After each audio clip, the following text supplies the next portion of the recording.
Hi అండి, అందరికీ నమస్కారము. ఈరోజు వీడియో వచ్చేసి ఎండాకాలంలో ఎంతో ఇష్టంగా తినే పుచ్చకాయ తిన్న తర్వాత కొన్ని ఆహార పదార్థాలు తినకూడదు అని డాక్టర్లు సూచిస్తున్నారు.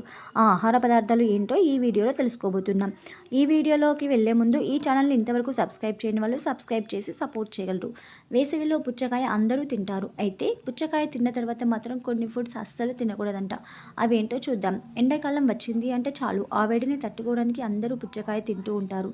ఈ సీజన్లో బాడీ డీహైడ్రేట్ అవుతుంది. అదే పుచ్చకాయ తింటే ఆ సమస్య ఉండదు.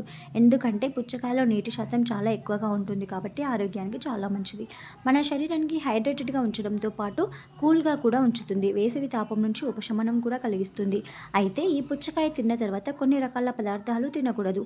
దానివల్ల అనేక ఆరోగ్య సమస్యలు వచ్చే అవకాశం ఉందంట. మరి వేటికి దూరంగా ఉండాలో ఇప్పుడు చూద్దాం. పాల పదార్థాలు. పుచ్చకాయ తిన్న తర్వాత పాలు త్రాగడం ఆరోగ్యానికి మంచిది కాదు. పుచ్చకాయ తిన్న తర్వాత పాల పదార్థాలు కలిస్తే వాపు వస్తుంది, జీర్ణ సమస్యలు కూడా వచ్చే అవకాశం ఉంది. అందుకే పాలు మరియు పాల పదార్థాలకు దూరంగా ఉండాలి. నెక్స్ట్ వన్ వచ్చేసి ప్రోటీన్ ఫుడ్. పుచ్చకాయ తిన్న తర్వాత ప్రోటీన్ ఎక్కువగా ఉండే ఆహారాలు తినడం మంచిది కాదు. జీర్ణ ఎంజైమ్లను దెబ్బతీస్తుంది. పప్పులు, పన్నీరు, కోడిగుడ్లు లాంటివి తినకుండా ఉండడం మంచిది. ఈ పదార్థాలకు దూరంగా ఉండాలి అని చెప్పేసి డాక్టర్లు సూచిస్తున్నారు. నెక్స్ట్ థర్డ్ వన్ వచ్చేసి గుడ్లు.